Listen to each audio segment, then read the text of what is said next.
Sarah Martinez had always believed in healing, not harming. Growing up in a small Texas town where everyone knew each other's business, she watched her grandmother tend to sick neighbors with nothing but herbs and kindness. When Sarah decided to join the Army at 19, her family wasn't surprised she chose to become a medic. "I want to save lives, not take them," she told her worried mother the night before shipping off to basic training. The year was 2019, and Sarah found herself stationed at a remote outpost in eastern Afghanistan. The compound sat like a small fortress in the middle of nowhere, surrounded by rocky hills and dusty roads that seemed to lead to nothing but trouble. Her unit consisted of 23 soldiers, and she was the only medic for miles around. The nearest hospital was a helicopter ride away, which meant when someone got hurt, Sarah was their lifeline. Most days followed the same routine: morning patrol briefings, equipment checks, and medical supply inventory. Sarah kept her aid station spotless, organizing bandages and medications with the same care her grandmother had arranged her healing herbs. The other soldiers respected her dedication, but some couldn't understand why she refused weapons training beyond the basics required for all personnel. "Doc, what if something happens out there?" Sergeant Rodriguez would ask. Sarah always gave the same answer: "My job is to patch you up, not shoot people." The soldiers called her Doc, even though she wasn't a doctor. She had trained as a 68W combat medic, learning everything from treating gunshot wounds to performing emergency surgery under fire. But Sarah drew a clear line in her mind between her medical duties and combat operations. She carried a sidearm because regulations required it, but she had never drawn it with intent to use it on another human being. Life at the outpost was challenging but manageable. The Taliban controlled much of the surrounding territory, but direct attacks on their position were rare. Most injuries Sarah treated came from accidents, heat exhaustion, or minor illnesses. She performed her duties with quiet confidence, earning the trust of every soldier in the unit. They knew that if they got hurt, Doc would risk everything to save them. 3 months into her deployment, Sarah received news that changed everything. Her unit would be conducting a humanitarian mission to a nearby village where a medical clinic had been destroyed by Taliban fighters. The local population desperately needed medical supplies and basic health care. Sarah would be part of a convoy delivering aid and providing emergency medical treatment to civilians. The mission seemed perfect for someone with Sarah's background and beliefs. Finally, she could use her skills to help innocent people caught in the crossfire of war. She spent days preparing, organizing medical supplies for every possible scenario. Her excitement was genuine as she imagined treating sick children and helping families who had suffered so much. Captain Williams, their commanding officer, briefed the team on the operation. Intelligence suggested the area was relatively secure, with Taliban forces having moved north toward the Pakistani border. The convoy would include 3 armored vehicles carrying 12 soldiers, medical supplies, and food for the villagers. Sarah would set up a temporary medical station in the village school and treat anyone who needed help. The night before the mission, Sarah called her mother using the satellite phone. "I'm finally going to do what I always dreamed of," she said, her voice full of hope. "Tomorrow I get to be a real healer." Her mother's voice crackled through the connection, filled with pride but tinged with worry. "Just promise me you'll be careful, mija," Sarah promised, not knowing that in less than 24 hours, everything she believed about herself would be tested. The morning of the mission dawned clear and hot. Sarah checked her medical kit 3 times, making sure she had everything needed for potential civilian casualties. She wore her standard combat gear but felt different somehow, as if she was finally fulfilling her true purpose. The other soldiers joked nervously as they loaded the vehicles, a common way of dealing with pre-mission tension. As their convoy rolled out of the base gates, Sarah watched the landscape change from barren military compound to rolling hills dotted with small farms. Children waved from roadside compounds, and she waved back, thinking about the help they would soon provide. The village was only 40 miles away, but the rough mountain roads made the journey slow and bumpy. Halfway to their destination, the convoy stopped for a routine security check. Sergeant Rodriguez scanned the surrounding hills with binoculars while other soldiers established a temporary perimeter. Everything appeared normal. Farmers worked their fields in the distance, and the only sounds were desert wind and the rumble of their engines. Sarah used the break to review her medical protocols one more time. The village of Coast appeared around a bend in the road like something from another century. Mud brick houses clustered around a central square where an ancient well provided water for the community. Children ran toward their vehicles, curious about the foreign soldiers bringing help instead of trouble. Sarah felt her heart swell with purpose as she saw faces that would soon receive the medical care they desperately needed. Village elders approached cautiously, their weathered faces showing both hope and suspicion. Captain Williams spoke with them through an interpreter, explaining their peaceful intentions and the medical help they offered. Slowly, trust began to build. Women emerged from houses carrying sick children, and elderly men hobbled forward on makeshift crutches. Sarah's medical training kicked in as she mentally triaged the cases she could already see. Setting up her medical station in the village school felt like coming home. Sarah arranged her supplies with practiced efficiency while children peered through windows, fascinated by the foreign woman who promised to make their pain go away. Her first patient was a little girl with infected cuts on her arms, probably from helping with farm work. Sarah cleaned the wounds gently, applied antibiotic ointment, and bandaged them properly. The girl's mother wept with gratitude. For 2 hours, Sarah worked steadily through a stream of patients. She treated everything from minor injuries to serious infections that could have become life-threatening without proper care.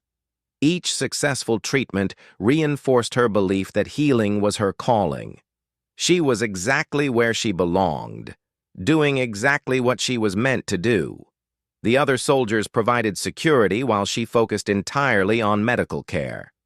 As afternoon shadows began to lengthen, Sarah noticed their interpreter seemed nervous. He kept glancing toward the hills surrounding the village, his hands fidgeting with his radio equipment. When she asked if something was wrong, he shook his head quickly and said everything was fine. But Sarah had learned to trust her instincts, and something didn't feel right about his behavior. The first sign of real trouble came from one of their perimeter guards. "Movement in the hills," his voice crackled over the radio. "Could be civilians, but they're moving in formation." Captain Williams immediately ordered increased vigilance while Sarah continued treating patients. She had 3 more people waiting for care and didn't want to stop helping them because of a possible false alarm. But the movement in the hills wasn't civilians. Taliban fighters had been tracking their convoy since it left the base, waiting for the perfect opportunity to attack. The humanitarian mission had provided them with exactly what they wanted. American soldiers in a vulnerable position, surrounded by civilians who could be used as human shields.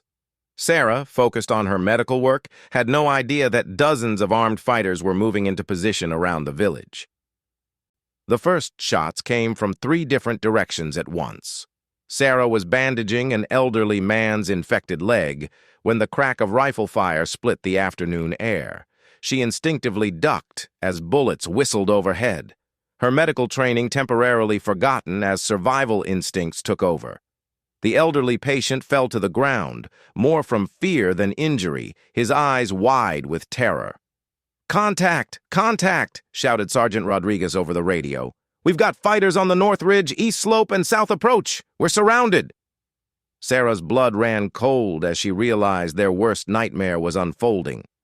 The Taliban had turned their humanitarian mission into a perfectly planned ambush, using the village and its innocent people as bait. Captain Williams's voice cut through the chaos, calm but urgent. "All units, defensive positions now. Doc, get those civilians to cover and prepare for casualties." Sarah's medical instincts immediately kicked in, overriding her fear. She helped the elderly man to his feet, and guided him toward the school's back room, where other villagers were already seeking shelter. The intensity of gunfire increased dramatically as Taliban fighters revealed their positions. Sarah could see muzzle flashes from the surrounding hills as enemies poured automatic weapons fire into the village. Her fellow soldiers returned fire from whatever cover they could find, but they were clearly outnumbered and caught in a deadly crossfire with nowhere to run.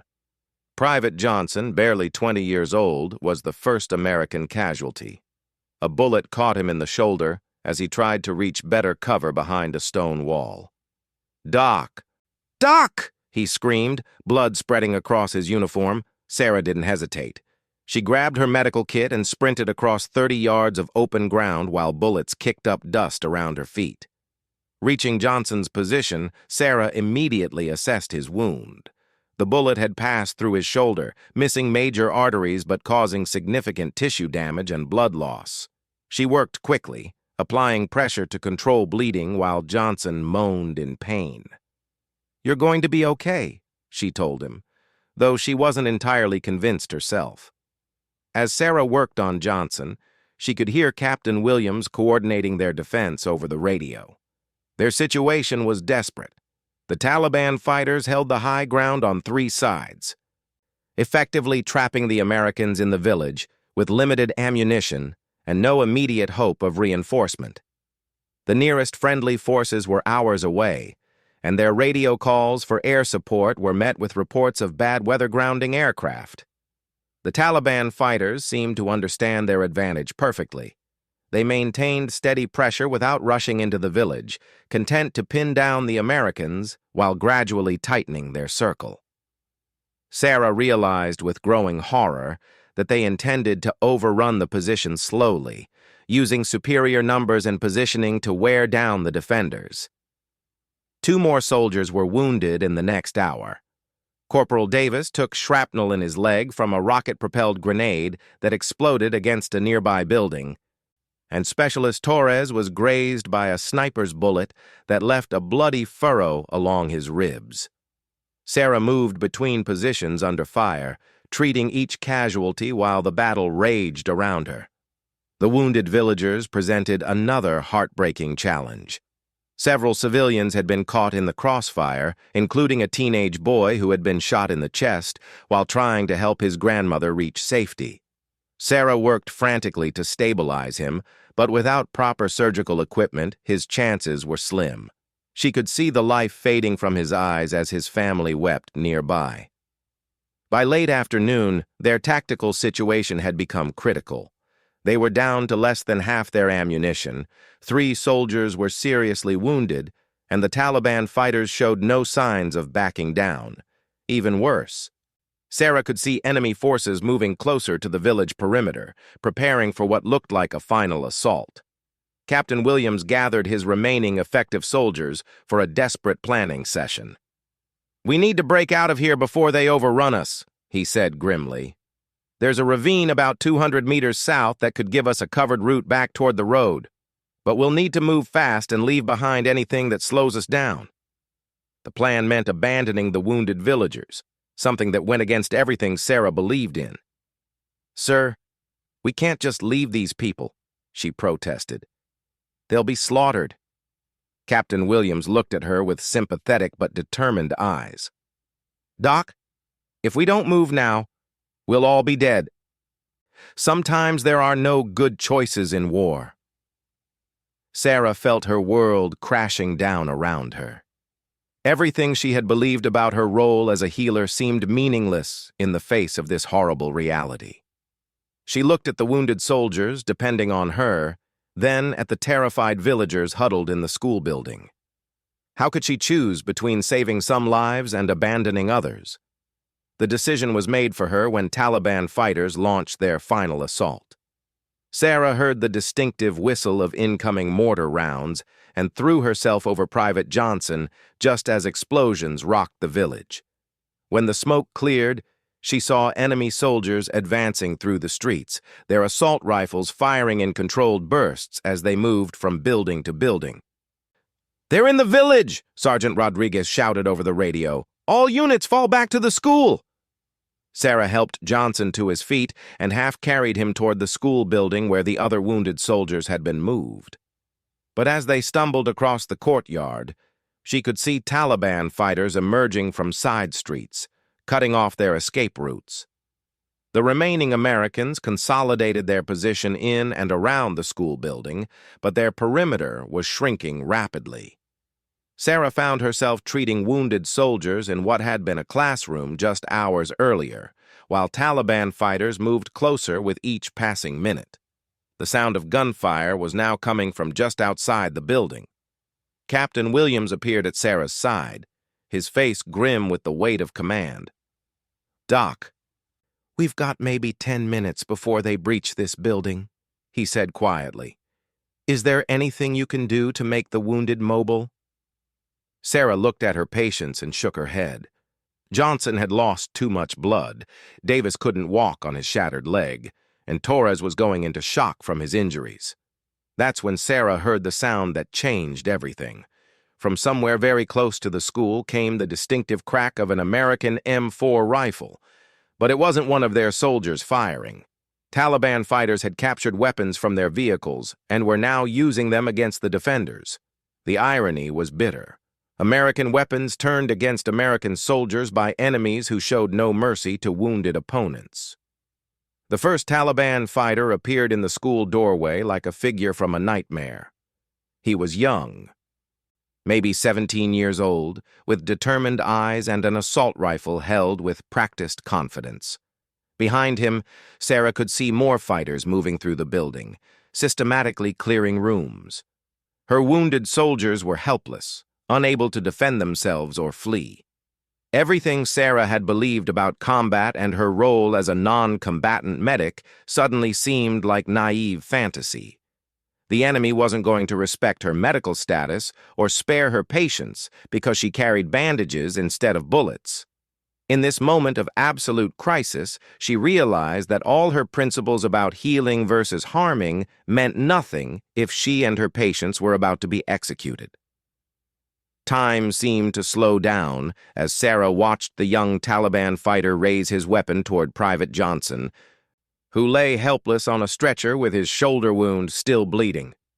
The fighter's finger moved toward the trigger, and Sarah understood with crystal clarity that her choice was no longer between healing and harming. It was between letting innocent people die or doing whatever was necessary to protect them. The sidearm on Sarah's hip suddenly felt heavier than it ever had before. She had carried it for months without ever considering actually using it against another human being. But as she watched the enemy fighter take aim at her wounded patient, something fundamental shifted inside her mind. Her grandmother's voice echoed in her memory. "Sometimes, Mija, the greatest act of healing is protecting those who cannot protect themselves." Sarah's hand moved to her sidearm without conscious thought. Muscle memory from basic training taking over where her mind had frozen. The Beretta M9 felt foreign in her grip, despite months of mandatory weapons maintenance. She had never imagined actually pointing it at another human being, let alone pulling the trigger with intent to kill. The Taliban fighter was less than 15 feet away, his attention focused on Private Johnson, who lay wounded and defenseless. Sarah could see his finger tightening on the trigger, and time seemed suspended in that terrible moment between life and death. Everything she had ever believed about herself as a healer collided with the absolute necessity of protecting her patient. The shot surprised Sarah more than anyone else. The sound of her pistol firing in the confined space was deafening, and the recoil jolted through her arm like an electric shock. The young Taliban fighter spun and fell, his weapon clattering across the floor. For a moment, Sarah stared in shock at what she had done, unable to process that she had actually taken a human life. But there was no time for moral reflection. 2 more enemy fighters appeared in the doorway, their faces showing surprise at encountering armed resistance where they expected only wounded soldiers. Sarah's training kicked in automatically, and she fired again, this time with steadier hands and clearer purpose. One fighter stumbled backward, wounded but not dead, while the other dove for cover behind an overturned desk. "Doc's got a gun!" Sergeant Rodriguez shouted from across the room, his voice mixing amazement with relief. He was pinned down behind a pile of school books, his rifle low on ammunition. But seeing Sarah fighting back seemed to renew his determination. "Keep them busy while I reload." The transformation in Sarah was remarkable and terrifying. The gentle medic who had spent months refusing weapons training beyond basics was now moving with deadly efficiency, using furniture for cover while engaging multiple enemy fighters. Her grandmother's healing hands had become instruments of protection, and her medical knowledge of human anatomy made her shots devastatingly accurate. 3 more Taliban fighters entered the school building, apparently unaware that their easy targets had become dangerous opponents. Sarah moved between wounded soldiers, providing both medical cover and armed protection. When Private Johnson tried to sit up despite his injuries, she pressed him down with one hand while firing at approaching enemies with the other. The battle inside the school became a desperate close-quarters fight. Taliban fighters had expected to overwhelm wounded Americans, but instead found themselves facing determined resistance. Sarah's tactical position gave her advantages the enemies hadn't anticipated. She knew exactly where her patients were located and could predict enemy movement through the building's layout. Captain Williams, fighting from a position near the main entrance, couldn't believe what he was witnessing. The medic who had always insisted her job was healing, not harming, was now single-handedly holding off multiple enemy fighters while simultaneously treating wounded soldiers. She moved between combat and medical care with fluid precision, checking Johnson's bandages between engaging targets. The turning point came when Sarah heard Corporal Davis cry out in pain. A Taliban fighter had discovered his position and was preparing to execute the wounded soldier. Without hesitation, Sarah sprinted across the room, firing as she moved. Her shots forced the enemy fighter to take cover, giving her time to reach Davis's position and drag him to better protection. "I never thought I'd be saying this, Doc," Davis whispered, as Sarah checked his leg wound. "But I'm glad you finally picked up a rifle." Sarah's hands shook slightly as she applied fresh bandages, the reality of what she was doing beginning to sink in. She had killed at least 2 human beings and wounded several others, actions that went against everything she thought she believed about herself. But looking at the faces of her wounded soldiers, Sarah realized something profound had shifted in her understanding of what it meant to be a healer. Sometimes protecting life required taking life. Sometimes the greatest act of compassion was eliminating threats to innocent people. Her grandmother's herbs couldn't have saved these soldiers, but her willingness to fight for them could. The battle lasted another 20 minutes before Taliban fighters began withdrawing from the school building. They had lost several men to Sarah's unexpected resistance and seemed unwilling to continue sacrificing fighters for what should have been an easy victory. Sarah heard their voices calling to each other in Pashto as they retreated toward the hills surrounding the village. As gunfire gradually diminished, Sarah found herself sitting on the floor next to Private Johnson, still holding her smoking pistol. The magnitude of what had happened was overwhelming. In less than an hour, she had gone from treating infected cuts to engaging in deadly combat, from believing medics don't battle to proving they absolutely do when their patients' lives depend on it. Captain Williams approached carefully, his face showing a mixture of respect, amazement, and concern. "Doc, are you okay?" he asked softly. Sarah looked up at him with eyes that had seen too much in too short a time. "I don't know, sir," she answered honestly. "I don't know who I am anymore." The aftermath of the ambush brought helicopters, reinforcements, and medical evacuation for the wounded soldiers. Sarah rode in the medevac helicopter with her patients, holding Johnson's hand as he drifted in and out of consciousness. "You saved us, Doc," he whispered. "You saved all of us." Sarah squeezed his hand but couldn't find words to respond. Back at base, Sarah faced questions from commanders who couldn't quite understand what had happened. How had a medic who refused combat training managed to hold off multiple enemy fighters? How had someone so committed to healing become so effective at its opposite? Sarah struggled to explain something she didn't fully understand herself. The official reports praised Sarah's actions as heroic, noting that her intervention had likely saved multiple American lives and prevented the complete overrun of their position. She was recommended for commendation, but Sarah felt no pride in what she had done. The faces of the men she had killed haunted her dreams, even as she knew their deaths had been necessary to protect her patients. Weeks later, Sarah sat in her grandmother's kitchen back in Texas, trying to explain what had happened in that Afghan village. Her grandmother listened quietly, her weathered hands folding herbs just as they had throughout Sarah's childhood. When Sarah finished her story, the old woman was silent for a long time.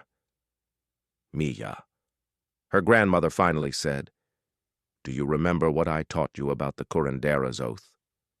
Sarah nodded, remembering the informal promise her grandmother had made her repeat as a child. To heal what could be healed, to comfort what could be comforted, and to protect what could be protected. Sometimes, her grandmother continued, protecting life means different things in different moments. In that school, you became a warrior healer. Just like the curanderas of old who fought both disease and enemies who threatened their people. You didn't stop being a healer when you picked up that weapon. You became a more complete one. Sarah returned to duty with a changed understanding of her role as a combat medic.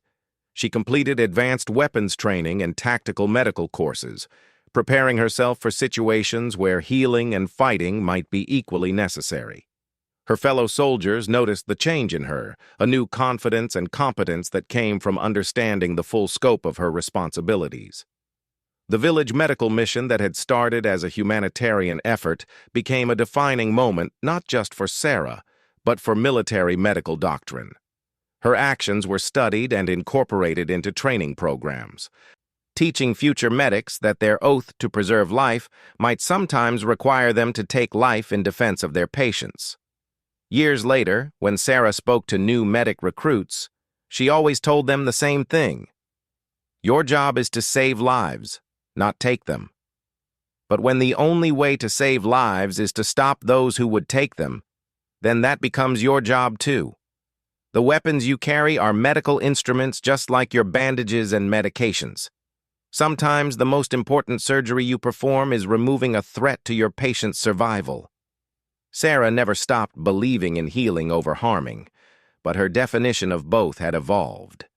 She understood now that in a world where evil existed, sometimes the most compassionate act was stopping those who showed no compassion to others. The medic who had once claimed she would never hurt anyone had learned that protecting innocent life sometimes demanded exactly that sacrifice of innocence. The ambush at the Afghan village had taught Sarah Martinez that medics do battle when they must, and that the greatest healing sometimes comes not from bandages and medications, but from the willingness to stand between those who would harm and those who need protection. She had discovered that being a warrior and being a healer were not opposites, but sometimes the same calling expressed in different ways.